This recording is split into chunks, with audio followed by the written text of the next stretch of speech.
As Dell lights our chalice this morning, we invite you to rise in either body or spirit and join in saying our affirmation aloud. It is printed in the bulletin, and the words will be posted in the chat. If you're on Zoom, it's better to mute yourself. Love is the doctrine of this church. The quest for truth is its sacrament, and service is its prayer.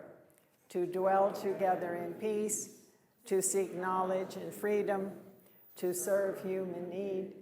For these high purposes do we unite in worship. Please read.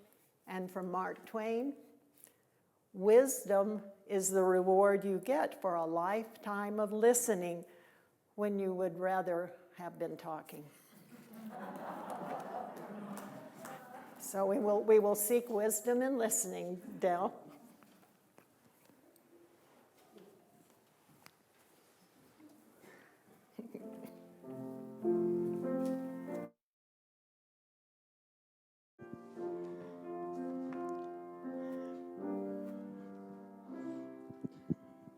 Good morning. Good morning. All right. My name is Dolores Maridel Manners. That's my official name. I prefer Del with two L's.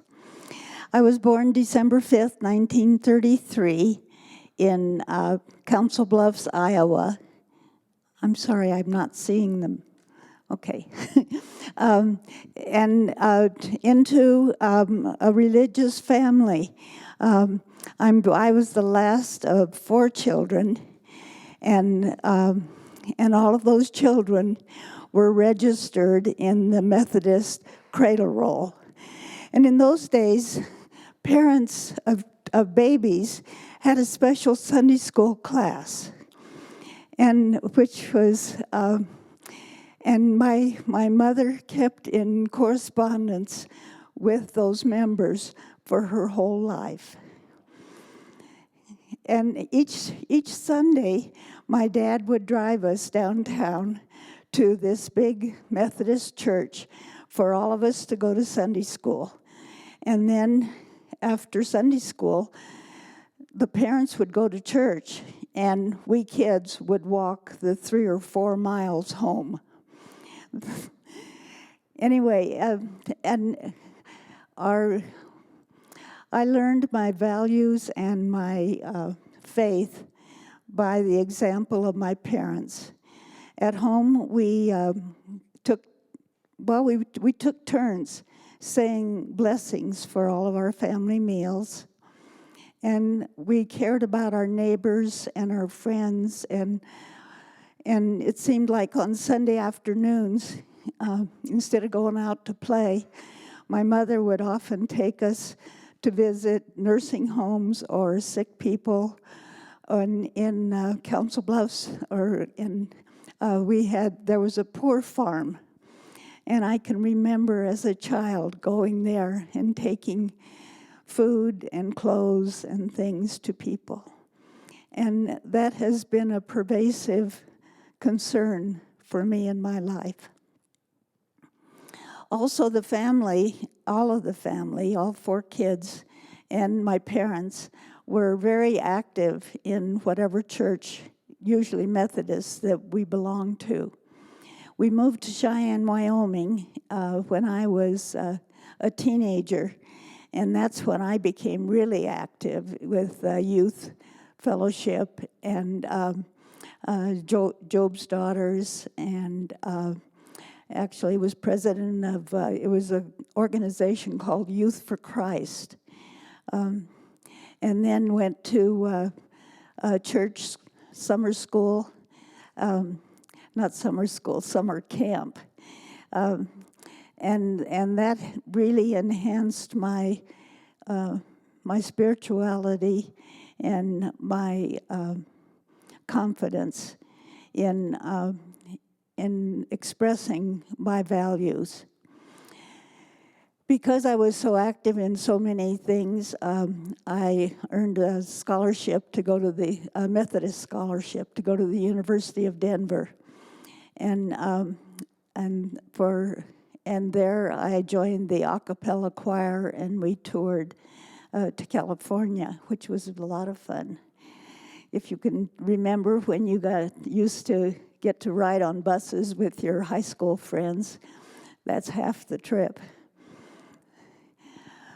And then after 2 years, I transferred to a university in California and met and married my first husband. He was not interested in religion. He was a deputy sheriff and later joined the CIA. So we traveled a lot. And as we traveled, I always took the children and went to church. Somehow from that very beginning of my birth, I have always attended church, if at all possible. And in fact, I forgot to mention when we lived in Iowa and we would travel to visit relatives or friends, we would always go to church and we would get the program signed and bring it back to our Sunday school so that my sister, when she was 10, was able to get the honor a special pin that had 5 ladders on it for each year that she had perfect attendance. 5 years. Well, the children and I, because we were moving so much, I have become a member of most all faiths, except for the Catholic. I never became a Catholic anyway. But we attended churches and were active with that. And so all of this is leading up to why and how I came to UU. And especially because before I came to UU, I had been going to the Methodist church here for probably 10, 15 years. And then I met Bert on a hike and came to visit UU with him and found a group I was just amazed. So many of my friends were already here. So anyway, at that time, and we were married, actually married right out there, and with, I forgot the name. Oh my goodness, you all know her. She's a minister, and anyway, she married us.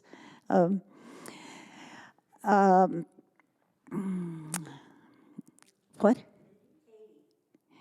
No, that was, anyway, but thanks for that reminder there.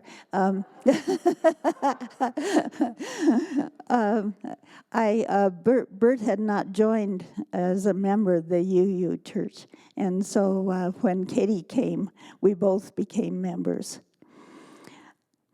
And the reason I have been so comfortable here, I think, is because the values and the principles which I learned by the example of my parents, are just exactly what UU is all about.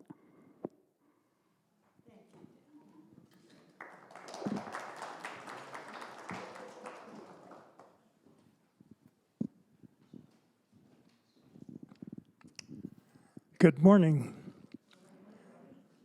My story starts in a little house in Casa Grande, Arizona.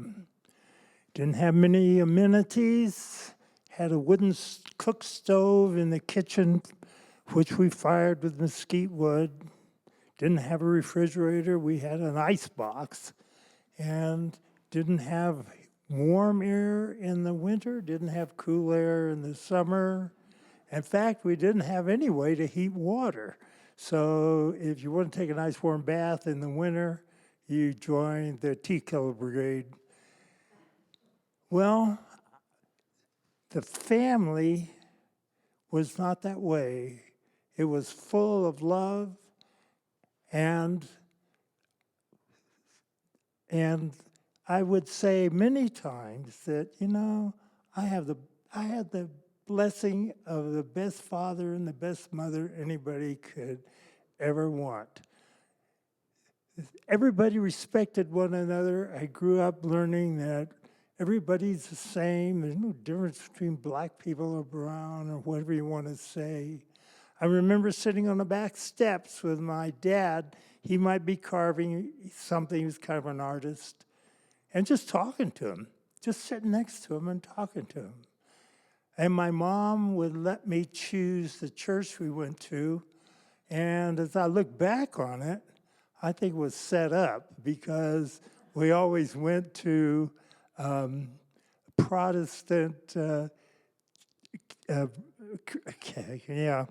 Christian church. Anyway, I've long remembered that beginning. It was beautiful as far as I was concerned. About 12 years old, we moved to Phoenix.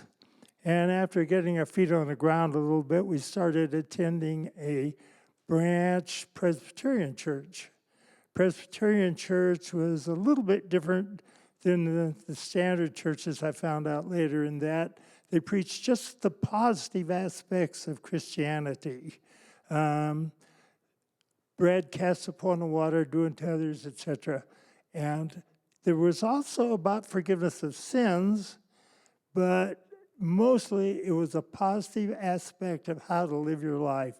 The church was across the street from the projects in eastern Phoenix, and a lot of the parishioners, or the attendants of the church, were those that you might say didn't have very much.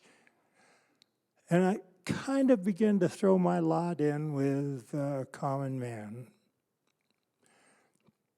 Well, we got I was married, we had 3 children, and the whole family came to the same church, and we were pretty well settled there. We got a letter from the city one day saying, this property is being condemned, freeways coming through here, here's a check. Now, the church was usually hand to mouth. And everybody said, man, what are we going to do with this money? And talk, we decided to build a new church. And I found myself chairman of the building committee. I had gone off to college and returned, and when I returned, I was invited to a men's group that practiced the laying on of hands. And I want to say that started me thinking deeply and earnestly about Christianity, particularly what worthiness means. And can anybody do this, or do you have to be special? And I went to the minister and I said, I don't think I'm worthy of this. He said, yes, you are, yes, you are. Just think positive, man. So I did. Well, back to building the church. We talked to architects, we talked to people, and we built the church, and the congregation moved into the new church. I thought it was a pretty nice little church. It was unique in that it was round and with facilities to have church in the round if we wanted to from the center. About that time, the minister, who was the only real minister I'd known in my life, passed through retirement age and said, I've been here long enough, I'm going to retire. And everybody went through the stress and vibration of getting a new minister. It was nothing like the program that's offered for this church, which is pretty well organized and allows one to go through certain prescribed parts of the selection.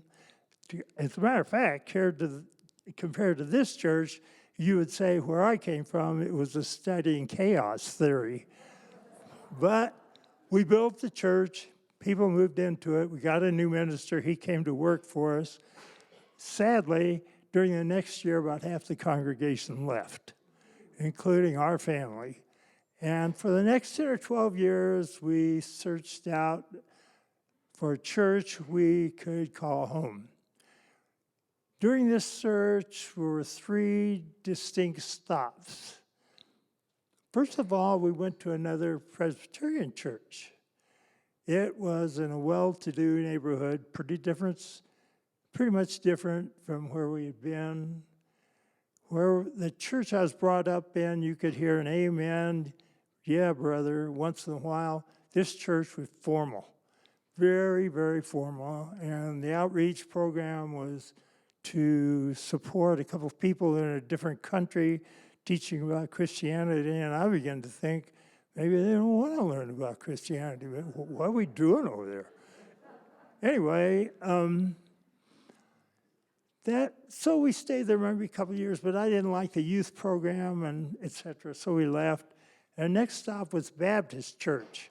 Now, I like the Baptist Church probably because I went to the Baptist Church when I was a young kid.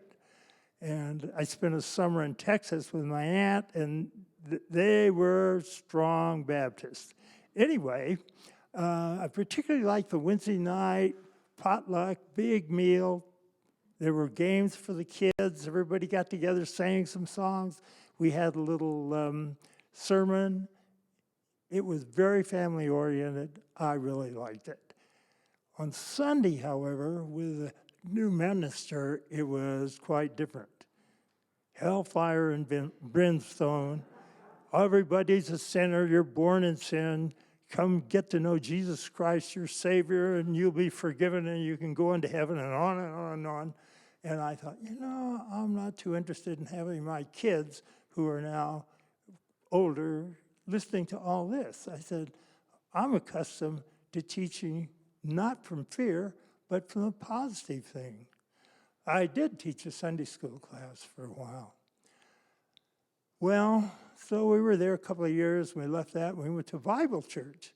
Then this was through recommendations. Now, I didn't know anything about the Bible church, but turns out the Bible church is based on King James Version of the Bible and pretty literally interpreted. It was a huge church, and the sanctuary was always full and was very pleasant. They had great social work, coffee between Sunday school and church, so you could go to Sunday school in the class, 30 minutes of coffee, greet your neighbors, very nice. And they did an interesting thing there, which I'll mention here. They had a minister and I guess associate minister would take the stage during the talk, and sometimes one would give the talk. He would stand behind the pulpit, give the talk. Maybe the next Sunday, there would be two of them that would stand up and walk up there, and they would have a scripted two-person play. And of course, the script was about this subject of the talk. And I thought it was pretty effective. And so there would be two people kind of going through this dialogue. The third thing they did periodically was one of them would get up and walk to the pulpit and start talking, and the other person in the back would say, "Hey, wait a minute, Jack, that's not the way I remember it." And they would get up and would enter into this scripted debate regarding the topic of the sermon for that morning. This, I thought, was super duper effective, very effective. And that's why I guess their sanctuary must have been 800 or 900 people, maybe 1,000, but it was always full. Well, kids now were in their teenager years, and Dorley, my wife, was interested in some other things. They went to classes. I chose to go to a class that talked about where the church came from, what their basis was, etc.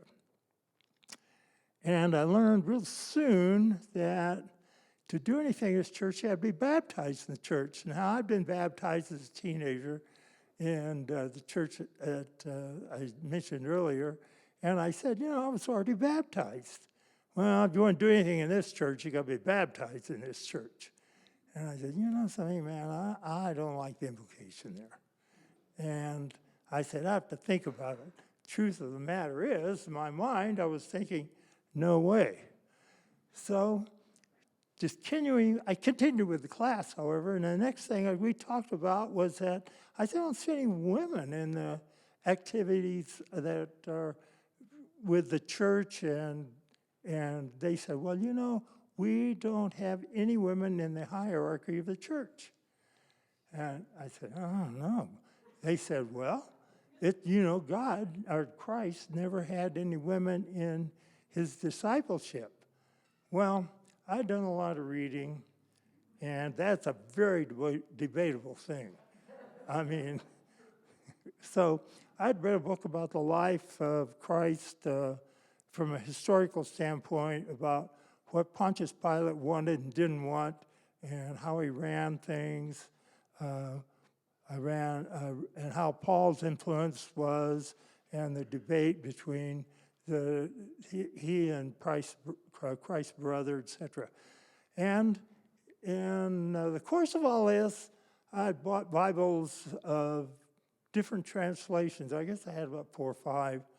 And I would read the same story in the New Testament in the Bibles of the different translations and see how it was worded and the nuance that was presented and that sort of thing. I really came to the opinion that Christianity was not for me. It had been modified and worked on by men for 2,000 years, and really today's environment doesn't resemble much of what it was originally about. And there's a lot of monuments to God, and I don't think God cares about all the gold.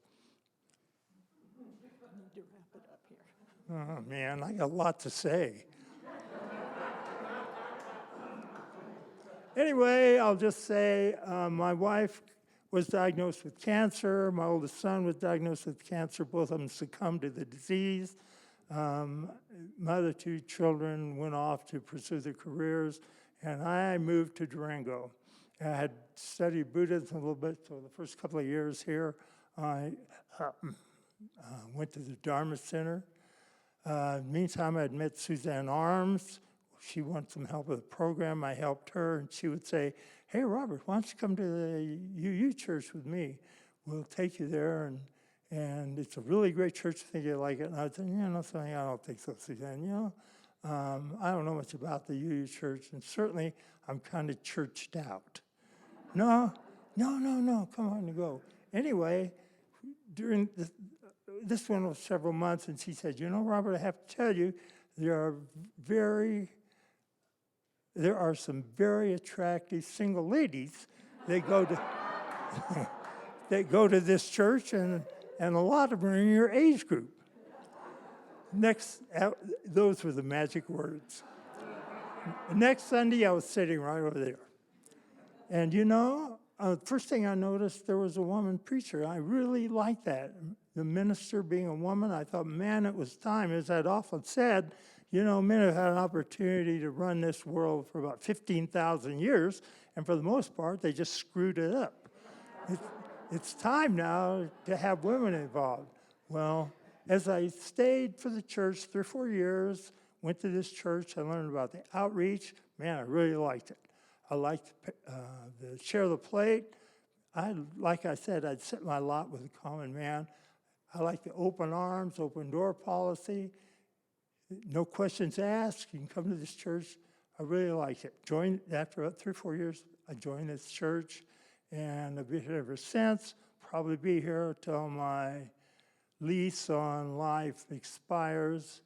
And I had a beautiful beginning to my life, and I think I'm having a beautiful end to my life. And for the next years, there's some other aspects of it that I'm not going to get into, but